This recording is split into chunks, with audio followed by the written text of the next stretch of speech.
30 నిమిషాలలో నొప్పి లేకుండా వేడికోస్ వెయిన్ చికిత్స. ఆవేశ హాస్పిటల్, హైదరాబాద్.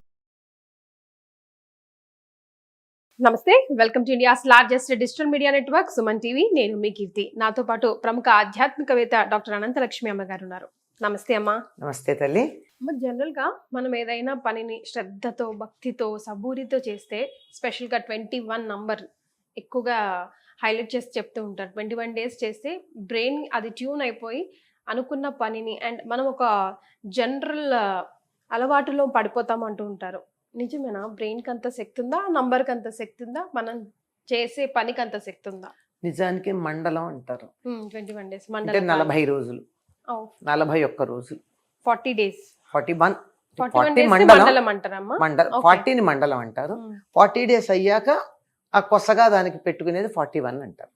అలా గనక అయినట్టయితే శరీరం అలవాటు పడిపోతుంది. శరీరానికి అలవాటు అన్నది ఒకటి ఉంది. దేనికైనా సరే తొందరగా అలవాటు పడిపోతాం మనం. చాలా కొద్ది మంది రెసిస్ట్ చేయగలుగుతారు. ఇలా కొన్ని మందులో దుర్గుణాలకైతే మరీ త్వరగా అలవాటు పడిపోతారు. మరి అది కొత్తగా నేర్చుకునేది కదా. సుగుణాలకు ఎందుకు అలవాటు పడాలంటే కరెక్షన్స్. అది కరెక్షన్స్ ఎప్పుడు కష్టం అవుతాయి. కొత్తగా నేర్చుకునేది తేలిగ్గా ఉంటుంది. ఏదైనా ఒక పాట అపస్వరంతో పాడడం అలవాటు అయ్యాక దాన్ని కరెక్ట్ చేయడం చాలా కష్టం. మొదటి నుంచి సరిగ్గా నేర్పిస్తే తేలిగ్గా వచ్చేస్తుంది. అంతే కదా. అంచేత ఈ దురలవాట్లు పుట్టుకతో ఉండవు గనక త్వరగా ఫ్రెష్గా నేర్చుకుంటారు, త్వరగా వచ్చేస్తాయి. మంచి అలవాట్లు పుట్టుకతో ఉన్న మధ్యలో వదులుకున్నాం గనక వాటి నుంచి మళ్ళీ వాటి వైపుకి వెళ్ళడానికి సమయం పడుతుంది. ఉదాహరణకి తెల్లవారుజామున లేవడం ఉదాహరణ చెప్తున్నాను.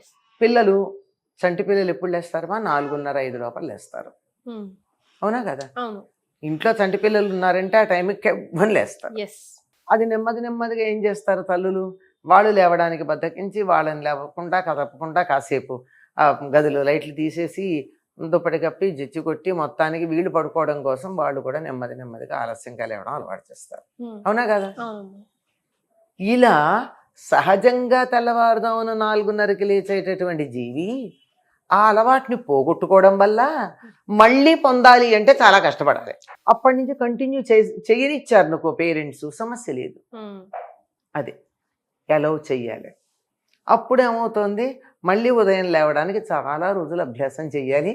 అభ్యాసం చేస్తూ ఉన్నా ఎప్పుడో అప్పుడు మళ్ళీ జారిపోయే ప్రమాదం ఉంది. మధ్యలోనే పోవాలన్నట్టు. అట్లా కాకపోతే ఈ వచ్చిన దాన్ని సరిచేయడం అనేది సమస్య గనక అక్కడ సమస్య వస్తుంది. అందువల్ల ఏదైనా ఒక పని మన ప్రవర్తనా నియమావళికి సంబంధించింది 41 రోజులు 21 రోజులు అన్నది. ఈ అర్ధమండలం అంటారు 21 రోజుల్ని, 40 రోజుల్ని మండలం అంటారు. అంచేత ఈ 40 రోజులు గనక అభ్యాసం చేస్తే ఒక్కరోజు కూడా ఆగకూడదు. మధ్యలో తలనొప్పి వచ్చింది, ఆలస్యంగా లేచినందువల్ల తలనొప్పి వచ్చింది, పగలు నిద్ర వచ్చింది, అయినా సరే అధిగమించాలి. పగలు నిద్ర వస్తే పడుకోకుండా ఉండాలి, తలనొప్పి వస్తుంది దానివల్ల. అయినా సరే అప్పుడు త్వరగా రాత్రి నిద్ర పడుతుంది, త్వరగా లేవడానికి వీలవుతుంది. పొద్దున్న లేచాక దానికి కాసేపు మధ్యాహ్నం పడుకుంటే రాత్రి పడుకోవడం లేట్ అవుతుంది, పడుకోవడం లేట్ అయితే లేవడం లేట్ అవుతుంది. అందువల్ల ఒక 5-6 రోజులు పగలు పడుకోవడం అనే దాన్ని ఏదో ఒక కారణంగా మనం ఆపుకోగలిగామంటే, మనకి ఇష్టమైన పని ఏదన్నా చేసి ఇష్టమైన వాళ్ళతో మాట్లాడి, మళ్ళీ సినిమా చూస్తే నిద్ర వస్తుంది, మాట్లాడడం, పరిగెత్తడం, పని చేయడం, వంట చేయడం, మళ్ళీ పుస్తకం చదివితే వస్తుంది, రాయడం, ఇల్లు సర్దడం, ఇలాంటి ఏదో ఒకటి పెట్టుకుని ఆ పగటి పూట కన్ను అలా మాగన్నుగా నిద్రపడుతున్న సమయాన్ని కానీ మనం దాటవేయగలిగితే రాత్రి త్వరగా పడుకుంటాం. రాత్రి త్వరగా పడుకుంటే పొద్దున్న లేస్తాం. ఈ సైకిల్ని మనం ఈ రకంగా రావడానికి 40 రోజులు అభ్యాసం చేసినట్టయితే శరీరం అలవాటు పడుతుంది. శరీరానికి ఆ లక్షణం మనసు ప్రేరేపణ లేదని చెప్పడానికి లేదు, కానీ దానికన్నా కూడా ప్రేరేపణ ఎక్కువగా ఉండేది శరీరం. అసంకల్పిత ప్రతీకార చర్య అని ఒకటి ఉంది, ఇన్వాలంటరీ రిఫ్లెక్షన్ అని, రిఫ్లెక్స్ యాక్షన్ అని. అంటే మనం అనుకో అక్కడ ఏదో ఈగ వస్తుంది అనుకో, మాట్లాడుతూ కూడా ఇట్లా అనేస్తాం. అక్కడ గాలి దుమారం వస్తుంటే కళ్ళు మూసుకుంటాం. మనం ఆలోచించామా దానికోసం? ఆలోచించకుండా చేస్తాం. ఆ రకంగా అసంకల్పితంగా మనం కొన్ని పనులు చేయాలి అంటే శరీరానికి 40 రోజులు అలవాటు చేస్తే అసంకల్పితంగా అవుతుంది. 4:30కో 4:45కో మెళకు వచ్చి తీరుతుంది 40 రోజులు బలవంతంగా లేస్తే. అంచేత అంటే ఒక్క ఉదాహరణ చెప్పా. అవును. ఇలాగే ఏదన్నా ఒక దురలవాటు మానుకోవడం కానీ, ఒక మంచి అలవాటు చేసుకోవడం కానీ, ఫలానా సమయానికి ధ్యానం చేస్తానని కానీ, ఫలానా సమయానికి చదువుకుంటానని కానీ, లేదా ఫలానా సమయానికి రాసుకుంటానని కానీ, ఇదే సమయంలో నేను భోజనం చేస్తాను ఆరోగ్య దృష్ట్యా, నేను ఉదయం పెందరాడే తింటాను, సాయంకాలం కూడా 7-7:30 లోపల భోజనం చేస్తాను, 9:30కు పడుకుంటానని కానీ, ఇలా ఏదో ఒకటి ఒక మంచి అలవాటు కావాలి అంటే శరీరం అది రెసిస్టెన్స్తో కాక ఒక అలవాటుగా అసంకల్పితంగా ఆలోచన కూడా లేకుండా చేసేటట్టుగా చేయాలి అంటే 40 రోజులు దానికి శిక్షణ ఇవ్వాలి. ఇది శరీరానికి సంబంధించింది. మనసు ప్రమేయం కొద్దిగానే ఉంది ఇక్కడ. మనసు ఎంతసేపు కూర్చుందాం, లేవద్దు, రిలాక్స్ అవుదాం, టీవీ చూద్దాం, వాట్సాప్ చూసుకుందాం, చాట్ చేద్దాం అంటూ ఉంటుంది. చాట్ తిందాం, చాట్ చేద్దాం, రెండు చాటే అనే ఉంటుంది తప్ప మంచి పనులు చేయాలని అనిపించదు. సహజం. చెడుకు ఆకర్షణ ఎక్కువ అని చెప్పుకున్నాం కదా, అందువల్ల కనుక ఇన్ని రోజులు అభ్యాసం చేసిన తర్వాత 40 రోజులు తేడా వస్తుంది. ఈ 21 కూడా అర్ధమండలానికి కూడా ఒక శక్తి ఉంది.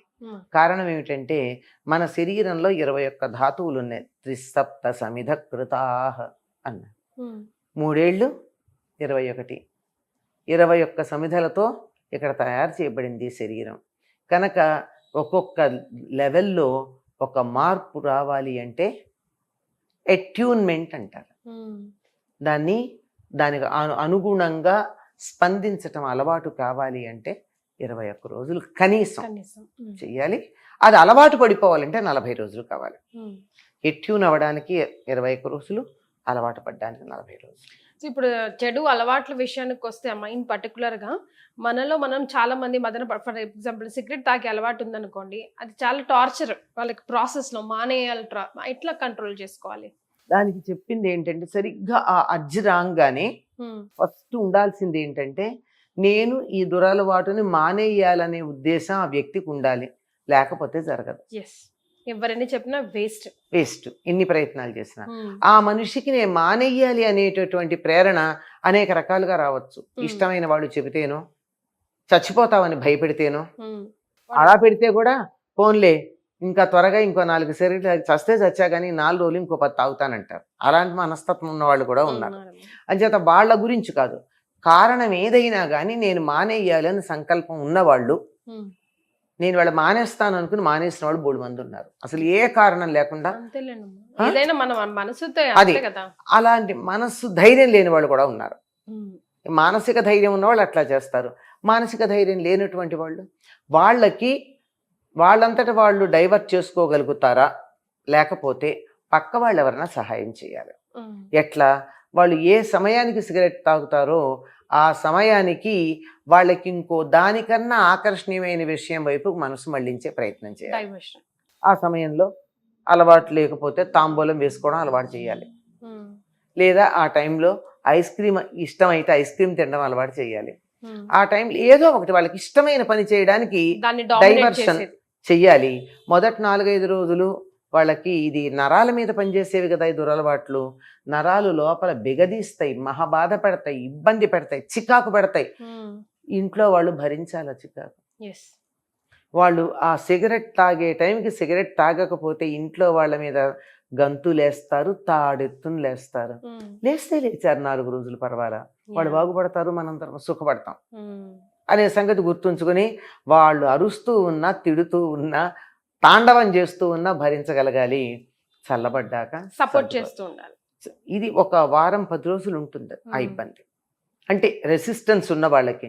నేను మానేస్తాను అనుకుని మానేసిన వాళ్ళు చాలా బాగున్నారు. లేని వాళ్ళకి ఇన్ని రకాల పద్ధతులు ఉన్నాయి. ఇవి మనకి తెలిసినవి.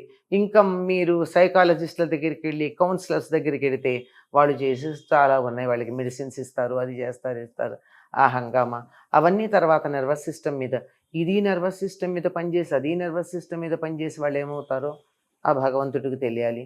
వాటిని బ్యాలెన్స్ చేస్తారేమో కూడా మనకి తెలియదు, నాకు తెలియదు. మొత్తానికి ఇది కుటుంబం వాళ్ళు హెల్ప్ చేయాలి. ఫ్యామిలీ అండ్ ఫ్రెండ్స్ సపోర్ట్ చాలా ఫ్రెండ్స్ చాలా. సిగరెట్ అనే కదమ్మా, డ్రింకింగ్ అనే, టీ కాఫీ నుంచి కూడా మొదలుకోవచ్చు, మానుకోవచ్చు. ఎవ్రీథింగ్. వాటి నుంచి నేను తాగను అని అనుకుంటే మానేయచ్చు. Yes. I have seen people ఇవాళ నుంచి నేను సిగరెట్ ముట్టుకోను అన్న వాళ్ళని చూశాను నేను. అంతే, వాళ్ళకి ఏమీ లేదు, ఎందుకో సంకల్పం వచ్చింది మానేశారు. ఎందుకు మానేశారో తెలియదు. ఐ హ్యావ్ సీన్ పీపుల్, చాలా మందిని చూసాం. నెక్స్ట్ డే నుంచి వాళ్ళు సిగరెట్ జోలికి వెళ్ళలేదు. రేపటి నుంచి ఇవాళ నుంచి తాగను అన్న రోజున వాళ్ళు 5-6 సిగరెట్లు తాగారు ఎక్స్ట్రా. తాగి తాగనన్నారు. ఆ మర్నాటి నుంచి వాళ్ళు దూరంగానే ఉన్నారు. ఒకళ్ళు ఒక్కపొడి అలవాటు చేసుకున్నారు. అప్పుడు ఒకళ్ళు లవంగం వేసుకోవడం మొదలు పెట్టారు. ఒకళ్ళు ఇలాచీ తినేవారు ఆ టైం. అలా తర్వాత అవి ఆగాయి. పైగా వచ్చిన లక్షణం ఏమిటంటే పక్కన వర్ణ సిగరెట్ తాగుతుంటే వీళ్ళ వామిటింగ్ వచ్చేది మానేశాక. మనకి రాదుగా, మనకు అది లేదు ఇది లేదు. అది కూడా చూశాను. వాళ్ళకి ఎవ్వరు కౌన్సిలింగ్ లేదు, ఒక్క మెడికేషన్ లేదు. మేము మానేద్దామని నిశ్చయం చేస్తున్నాం. Everything is here and here. అంతే, సంకల్పం అక్కడ ఉంది. దాన్ని ఆ సంకల్పం గట్టిగా వచ్చి అది అమలు జరపడానికి సహాయం చేయాలి. ఇవన్నీ అక్కడ. థ్యాంక్ యూ సో మచ్ అమ్మా. నమస్తే. సుమన్ టీవీలో మీ పర్సనల్ అండ్ బిజినెస్ ప్రమోషన్స్ కోసం కింది నెంబర్కి కాంటాక్ట్ చేయండి.